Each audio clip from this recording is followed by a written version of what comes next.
Olá, pessoal, bom dia. Terminadas as nossas férias, estamos retornando às nossas aulas, tá certo? Agora, vamos dar continuidade à nossa quarta unidade do livro didático.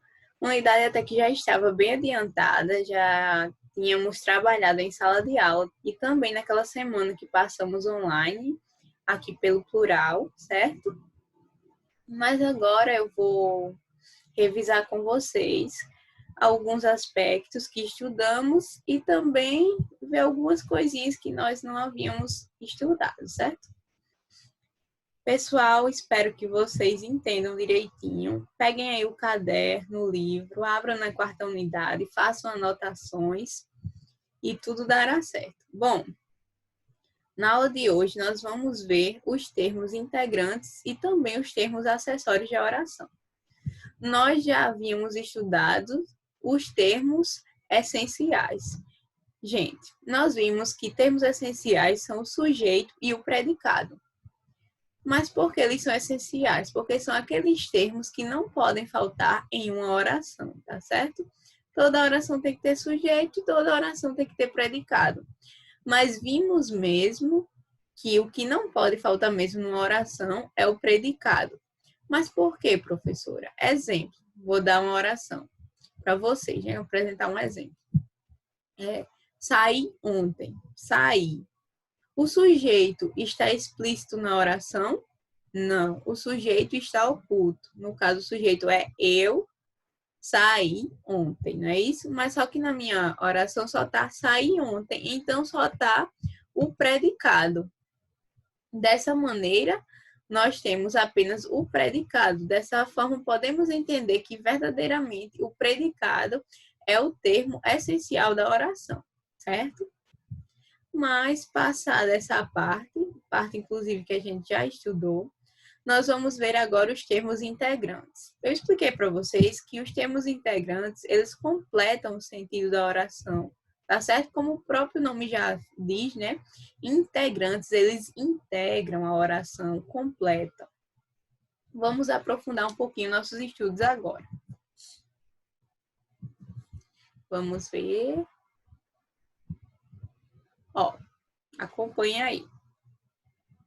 Termos integrantes são termos que completam a significação transitiva dos verbos e nomes. Integram o sentido da oração, sendo por isso indispensáveis à compreensão do enunciado. Então, dessa forma, os termos essenciais vão completar o sentido, os termos integrantes, desculpem, vão completar os sentidos dos verbos e dos nomes. Então, por exemplo, tem o verbo eu gosto de quê? Então, aí nós vamos precisar de um complemento verbal, né? No caso, um objeto indireto, que vai dizer eu gosto de comer. Por exemplo, eu gosto muito de comer. Então, eu vou completar o sentido dessa oração com eu gosto de comer. O objeto indireto é de comer. Se eu disser só assim, eu gosto. Aí você poderia se perguntar aí na sua casa, eu gosto, mas eu gosto de quê? Eu gosto de comer. Então, aí nós teríamos uma significação completa através do complemento, tá certo? Do complemento verbal, que é o nosso objeto indireto. Então, nós temos como termos integrantes os complementos verbais aqui, complementos verbais, o complemento nominal e o agente da passiva, certo? De acordo com o Luft, aqui abaixo, ó, o agente da passiva não deveria ser considerado um termo integrante, porque ele é tão desnecessário e tão adjunto que em muitos casos nem aparece. Por exemplo, edifícios são construídos. No entanto, a norma gramatical brasileira considera como termo integrantes. Ó, edifícios são construídos. O agente da passiva revela quem praticou a ação. Então, no caso, faltaria aí, ó, os edifícios são construídos por quem? Ficaria em nossa mente, né? Edifícios são construídos, mas por quem são construídos? Claro, obviamente que são construídos por pessoas. Os edifícios não irão ser construídos por extraterrestres, né? ETs, por animais. Então, por isso que o agente da passiva é considerado um termo muitas vezes não é considerado um termo integrante, porque já tá uma coisa tão na cara que não precisa ser nem explicado. Então, esse autor, Luft, ele diz que o termo, o agente da passiva, é um termo desnecessário, porque já está tão explícito que a gente nem precisa colocá-lo lá, tá bom? Mas vamos estudar mais um pouquinho os termos integrantes, vamos ver mais a fundo essas ideias. Ó, primeiro nós temos os complementos verbais.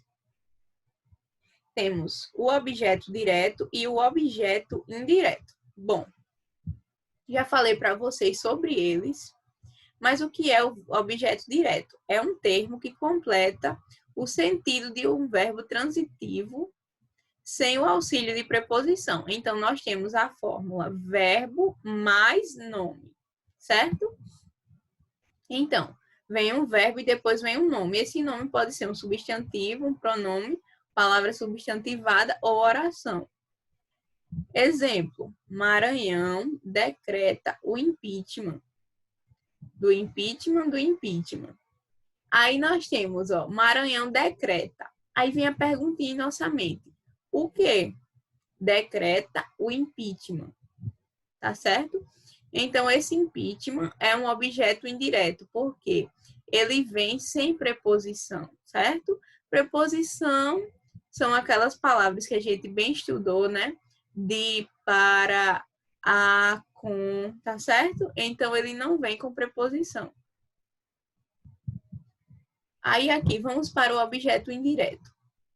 Objeto indireto é o termo que completa um verbo transitivo com o auxílio de preposição. Então, nós temos a fórmula verbo mais preposição mais nome. Exemplo, Isis desiste de ataque no Brasil por não ter condições de competir com os políticos do país. Aí, aqui, ó, Isis desiste. Desiste, quem desiste, desiste de alguma coisa ou de algo. Então, Isis desiste de ataque no Brasil. Então, nós temos aqui a preposição de, tá certo? Então, qual é a diferença? Tá bem explícita aqui. Se eu perguntar a vocês, qual é a diferença do objeto direto para o objeto indireto? A diferença consiste em que o objeto direto, nós não utilizamos uma preposição antes do nome. E no objeto indireto, fazemos o uso da preposição, tá bom? Aí aqui nós temos algumas preposições, ó. A, com, contra, de, em, para e por. É importante ressaltar e lembrar para vocês, né? Anotem aí esse macete. Quando o objeto é direto, nós fazemos a pergunta ao verbo decreta o quê? Ou se não, perguntamos quem. Agora, quando o objeto ele é indireto, nós perguntamos de que, a quem, para quem, tá certo? Sempre na frente do que ou do quem, nós colocamos a preposição para fazer a pergunta. Se você for perguntar o verbo e não tiver preposição, porque ali o objeto é direto, tá, pessoal? Ó. Aí nós temos também o objeto direto preposicionado. Ó, ocorre geralmente com a preposição a, casos obrigatórios. Aí aqui, ó, pronome pessoal tônico. Deste modo, são prejudicas a quem? A ti e a ela. Nesse caso, nós temos um objeto direto, tá certo? Mas, antes do objeto direto, temos a preposição a. Então, toda vez que aparecer essa preposição a, tá certo? Mesmo sendo uma preposição, o objeto é direto, só que ele é preposicionado, tá bom? Então, vocês estão vendo aqui, tem mais alguns exemplos, tá bom? Ó. Aqui, ó. Eu aspirava, vamos olhar aqui essa tirinha.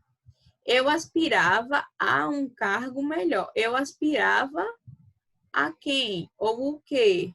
Eu aspirava a um cargo melhor.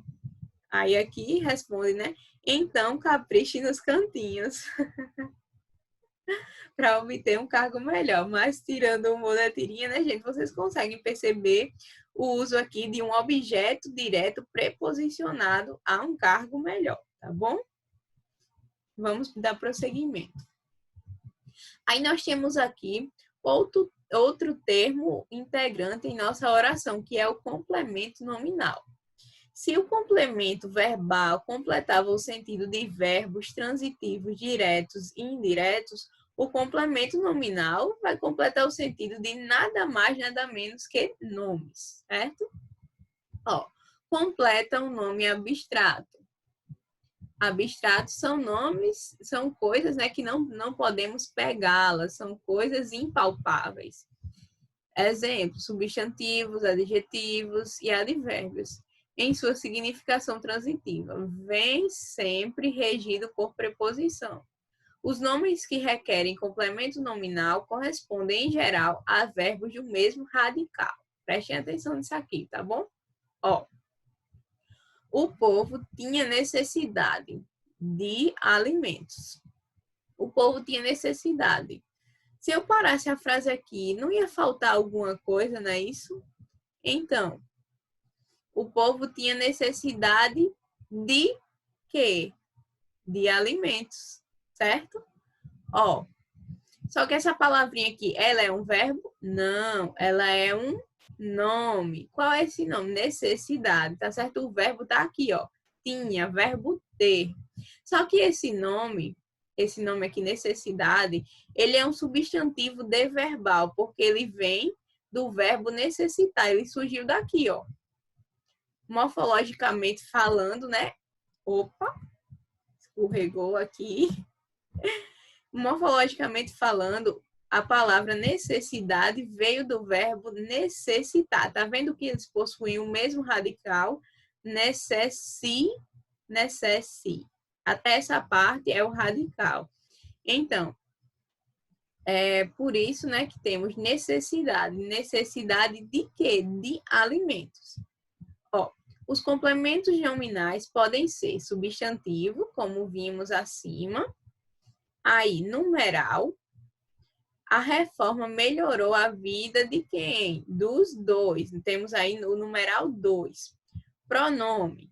A reforma melhorou a vida de quem? Deles. Uma oração subordinada, né? A reforma melhorou. Melhorou a vida. A vida a quem? A vida a quem estavam subordinados. Tá certo? Aí nós temos aqui uma oração que depende da outra. Por isso que é uma oração subordinada, tá certo? Ó, vamos ver a tirinha aqui. Eu tenho medo de avião. Eu tenho medo. Esse medo aqui é um substantivo, não é isso? É um substantivo. E aí vem, eu tenho medo. Sempre quando a gente fala que tem medo, a gente fala, eu tenho medo de alguma coisa. Por exemplo, eu tenho medo de sapo. Então eu falo, eu tenho medo de sapo. Eu tenho medo, sei lá, de cobra, de barata. Eu vou dizer, eu tenho medo de barata. Tá certo? Então, mas sempre vai ser um nome, um substantivo. Aí a gente vai completar o sentido. O complemento nominal serve para completar o sentido desse substantivo. Só que, após o substantivo, sempre vai haver uma preposição. Aqui nós temos, qual é a preposição? De, certo? Aí, continuando. Eu tenho medo de filme de vampiro. Tá vendo? Tenho medo de filme de vampiro. Eu morro de medo de tubarão em piscina. Gente, né? Tubarão em piscina é uma coisa que é quase improvável acontecer, mas ele morre de medo de tubarão em piscina. Então, nós temos aqui também o complemento nominal. No caso aqui, nós temos dois complementos nominais, né? Porque eu morro de medo de tubarão em piscina, né? É um complemento que está bem completo realmente, porque tem a informação que eu morro de medo de tubarão, mas não é de tubarão, assim, em um vídeo ou no mar, não, é tubarão em piscina, está especificando onde é, que ele tem medo do tubarão. Aí aqui, ó, temos essa propaganda aqui, esse anúncio publicitário. Tá com raiva do namorado? Morde aqui, serenata de amor. Então, gente, tá com raiva. Tá com raiva do que ou de quem? Aí aqui nós temos também um complemento nominal, porque aqui temos aqui o sujeito ele está oculto, né? No caso seria você está, né? Com raiva do namorado. Esse raiva aqui é um substantivo, então nós temos depois a preposição do e namorado, tá com raiva do namorado. Morde aqui, serenata de amor, não tem mal humor que resista, tá vendo, gente? Tá com raiva do namorado, é só comer um serenato de amor. Então, espero que vocês tenham entendido. O complemento nominal não é nenhum bicho de 7 cabeças. Só estudando um pouquinho que vai. E agora vamos para o agente da passiva. Bom, o agente da passiva completa um verbo na voz passiva. Na voz passiva, no caso, é quando o sujeito sofre a ação. É o ser que pratica a ação expressa pelo verbo passivo, regido normalmente pela preposição por e, em alguns casos, por de. Pode ser um substantivo ou um pronome. Corresponde ao sujeito da oração na voz ativa. Ó, exemplo. As estrelas controlam nossos destinos. Aí aqui, ó, vamos ver essa charge. Você acredita que nossos destinos são controlados pelas estrelas? Então, aqui está dizendo, completando o sentido do verbo, não é isso? Cadê que você acredita que nossos destinos são controlados? Aí são controlados por quem? Pelas estrelas. Ó, no nosso governo não aceitamos propina. Clique. Pode parar. Eles já sabem que estão sendo espionados. Então, gente, eles já sabem que estão sendo espionados. Nós temos aqui também o agente da passiva. Eles já sabem que estão sendo espionados, certo? Isso aqui eu não vou cobrar muito de vocês, tá bom? Vou cobrar mais os complementos verbais e os complementos nominais. Aí agora, nós vamos para os termos acessórios, certo? Vamos ampliar, né? Nosso arcabouço gramatical. Vamos aprender mais um pouquinho. Ó, termos acessórios são termos que desempenham na oração uma função secundária, qual seja a de caracterizar um ser, determinar os substantivos, exprimir algumas circunstâncias, de acordo com Segala, com o autor Segala. Bom, termos acessórios, eu falei muito desses termos para vocês. Ó, os termos essenciais são aqueles que não podem faltar. Os termos integrantes são aqueles que completam o sentido. E os termos acessórios são aqueles acessórios que a gente coloca se quiser. Se não quiser, não coloque, tudo bem. Exemplo, ó. Aqui eu estou gravando essa videoaula para vocês. Eu estou de blusa, tem que ter uma blusa, né? É um termo essencial para eu poder gravar essa videoaula. Aí, tenho aqui alguns termos acessórios. Exemplo, ó. Estou aqui com um fone de ouvido, que é para o áudio sair melhor, para que vocês possam escutar melhor. É um termo acessório. Se eu quisesse, poderia estar utilizando apenas o áudio do computador, mas eu quis colocar esse acessório aqui, ó, para melhorar. Então, do mesmo jeito que eu utilizo um acessório, nós em nossas orações, em nossas frases, também fazemos uso todo santo dia de termos acessórios. E a gente nem percebe isso, mas a gente utiliza. São coisas que já estão internalizadas. Nós temos uma gramática internalizada que nós, mesmo sem saber, aprendemos a utilizar todos esses termos. Aí, em algum momento, vocês acham, a gramática é tão difícil, mas vocês já sabem de tudo isso. Às vezes, o que só falta é saber um nomezinho, uma nomenclatura aqui e outra ali. Mas para isso que estamos estudando, né? Para aprender. Ó, mas professora, e quais são esses termos acessórios? São esses aqui, ó. Adjunto adnominal, adjunto adverbial, o aposto e o vocativo. Vamos aprender?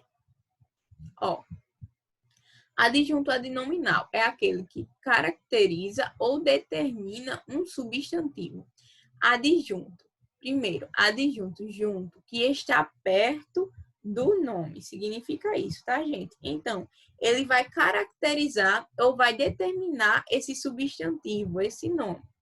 Ó, pode ser um adjetivo, exemplo, animal feroz. Estamos caracterizando o animal. Um artigo, exemplo, o artigo os, animais. Esse artigo os está determinando o substantivo animais. Um pronome adjetivo, exemplo, o pronome aqui, muitos animais, né? Está determinando também, caracterizando quantos são os animais. São poucos animais? Não são poucos, são muitos animais. Um numeral também que vai determinar o substantivo, 3 animais.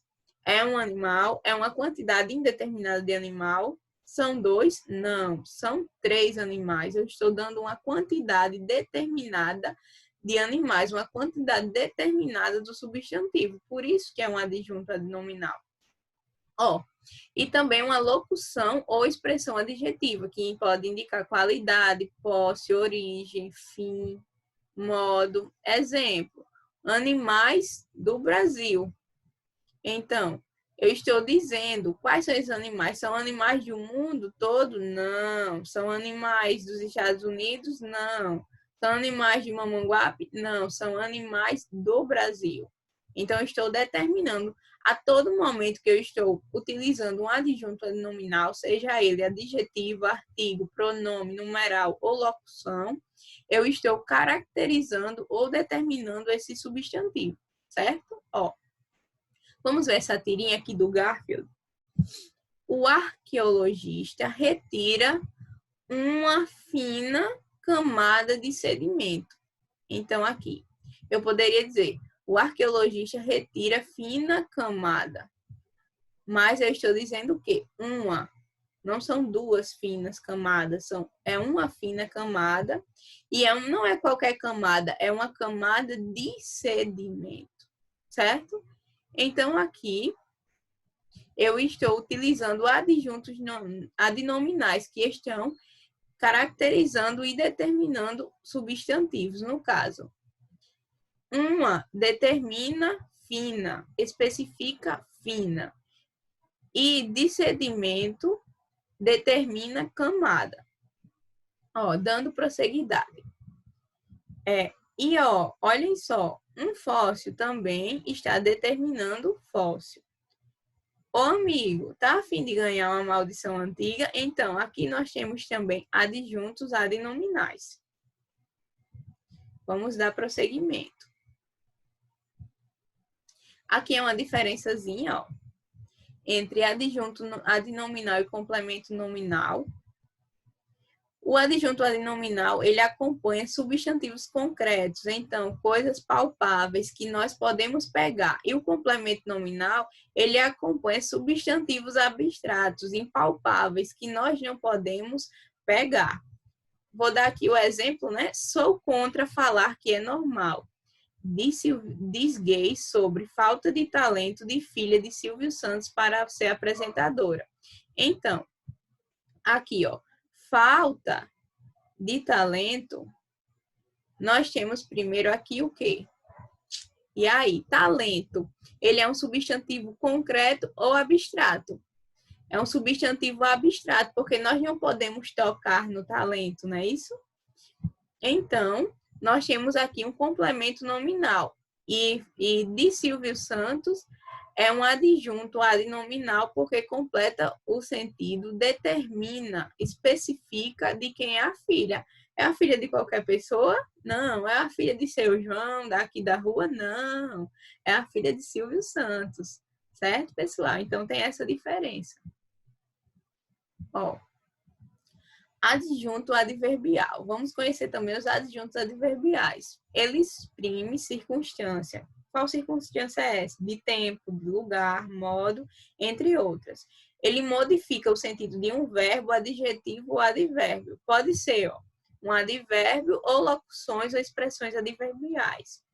Exemplo, desemprego aumenta assustadoramente em blogs governistas. Foi um sensacionalista que disse. Então, o adjunto adverbial, ele está perto de quem? Do verbo, tá? Então, qual é o verbo aqui? Aumenta, o verbo aumentar. Ele aumenta como? Assustadoramente, meu Deus. Ele poderia aumentar pouco, mas ele aumenta também aonde? Em blogs governistas. Aí aqui, gente, também, vou só nesse exemplo aqui do Chapolin Colorado. Minha bateria do celular acaba tão rápido. Então, acaba, nós temos aqui o verbo acabar, acaba, né? E aqui nós temos o quê? Um advérbio, tão rápido. A bateria do meu celular bem que poderia acabar lentamente. Isso parece tão, né? Real, uma situação bem verdadeira aqui. Ó, minha bateria do celular acaba tão rápido, então, essa bateria acaba tão rápido. Ela poderia acabar devagar, mas ela acaba rápido. Então, o advérbio aqui é um advérbio de modo que indica o modo como a bateria acaba. E ela acaba rápido, né? Então, continuando, minha bateria do celular acaba tão rápido que já posso chamar de salário. Ai, meu Deus, pior que é verdade, viu? Aqui temos alguns tipos de adjuntos adverbiais. Olha, gente, vejam essa tabelinha, deem pausa no vídeo e copiem no caderno. Temos aqui alguns tipos de adjuntos adverbiais. De dúvida, talvez, quem sabe. Intensidade, tão, muito, quanto, demais. Instrumento, meio, causa, companhia, finalidade, afirmação e negação, tempo, lugar, concessão, condição, modo e assunto. Então, existem todos esses tipos de adjuntos adverbiais que vocês utilizam muito bem no dia a dia de vocês, de forma correta, sem nenhum aperreio, tá bom? Então, vocês não se apavorem com isso aqui, que é bem fácil, gente. Ó, primeiro aqui, vamos fazer a ligação. Sair do mar. É um adjunto adverbial, porque temos o quê? O verbo sair. Sair da onde? Do mar. Então, o adjunto adverbial do mar indica o local onde a pessoa está saindo. Água do mar. No caso de água do mar, nós temos o quê? Outro adjunto adnominal, tá bom? Temos um adjunto adnominal. Porque, ao contrário daqui de sair do mar, nós tínhamos um verbo. E aqui temos um nome ou substantivo. Gostar. Quem gosta, gosta de quê? É um objeto indireto, porque temos a preposição do. E temos antes um verbo. Então, nós temos aqui aquela forminha, né? Verbo mais preposição mais nome, tá certo? E aqui nós temos um complemento nominal, ter medo. Medo é um substantivo, mas depois temos uma preposição e o mar, novamente, nos acompanhando. Vamos para aposto, gente. Aposto é muito fácil. Aposto é uma palavra ou expressão que explica ou esclarece, desenvolve ou resume outro termo da oração. O núcleo do aposto pode ser um substantivo ou pronome substantivo. Então, não é formado por adjetivos, são destacados por pausas indicados por vírgula. Pode se referir a toda uma oração e pode vir precedido das orações, isto é, a saber, como. Ó, então, o aposto nada mais é do que uma explicação. Quero explicar uma coisa, eu uso um aposto. Exemplos. Vamos aqui. Fabrícia, aluna do 2º ano médio, foi aprovada em todas as disciplinas. Então, nós poderíamos ter Fabrícia, aluna do 2º ano médio, entre vírgulas, eu estou explicando quem é Fabrícia, certo? Se eu fosse falar também, outro exemplo, Laisa, aquela aluna do 2º ano da Polaris, tirou 10 em língua portuguesa. Então, eu estaria explicando quem é Laisa. Aí, para isso, o que nome eu dou essa explicação? Eu dou o nome de aposto, certo? Aí, vamos ver também esse exemplo aqui, ó. A ideia surgiu no momento em que o criador do grupo, Antônio Duarte, tá vendo?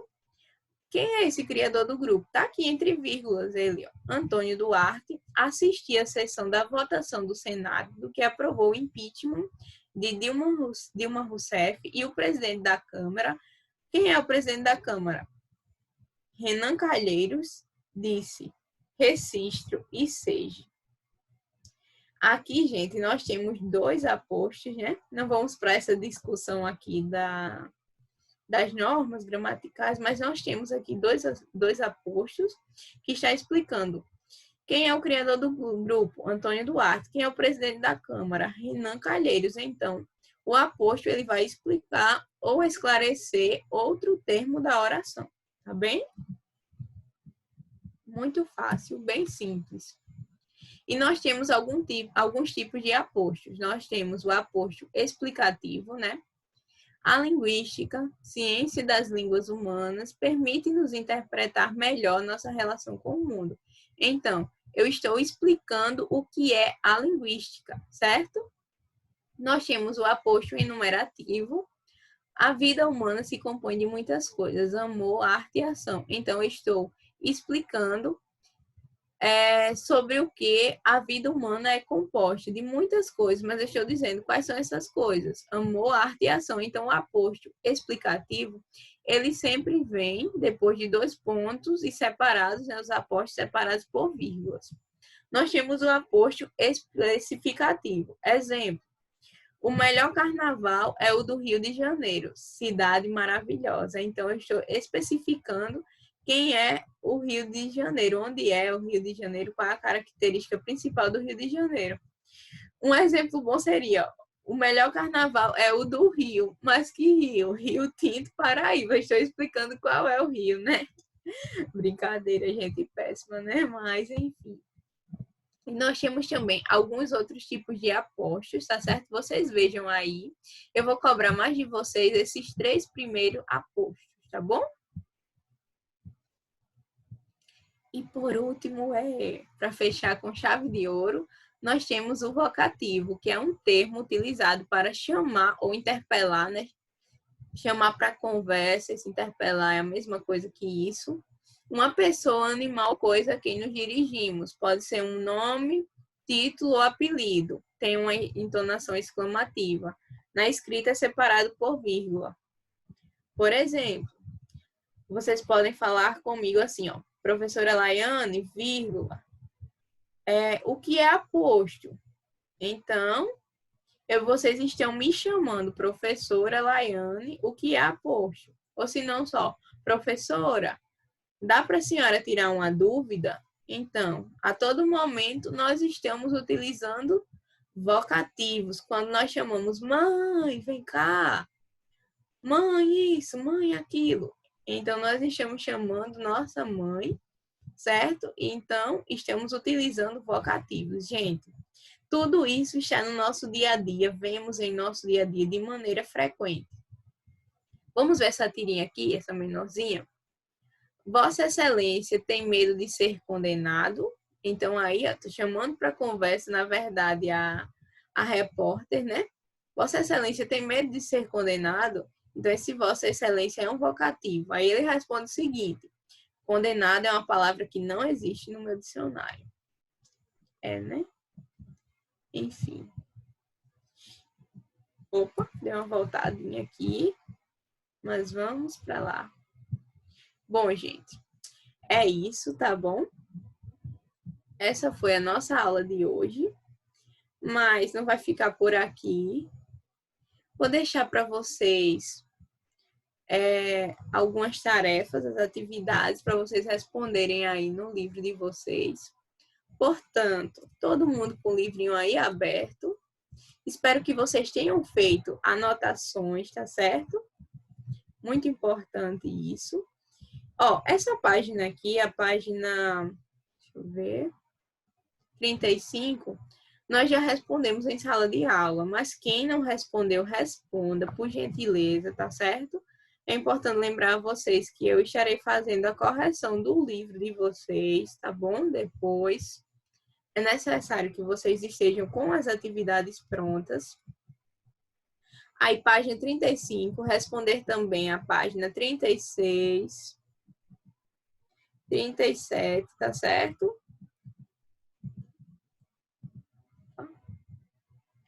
36, 37 e 38, tá certo? 35, 36, 37 e 38. Tá bem? E é isso, pessoal. Espero que vocês tenham gostado da aula, tá bom? Qualquer dúvida, vocês já sabem. É só chamar no WhatsApp. Estou à disposição de todos vocês, certo? E é isso, espero que vocês tenham gostado.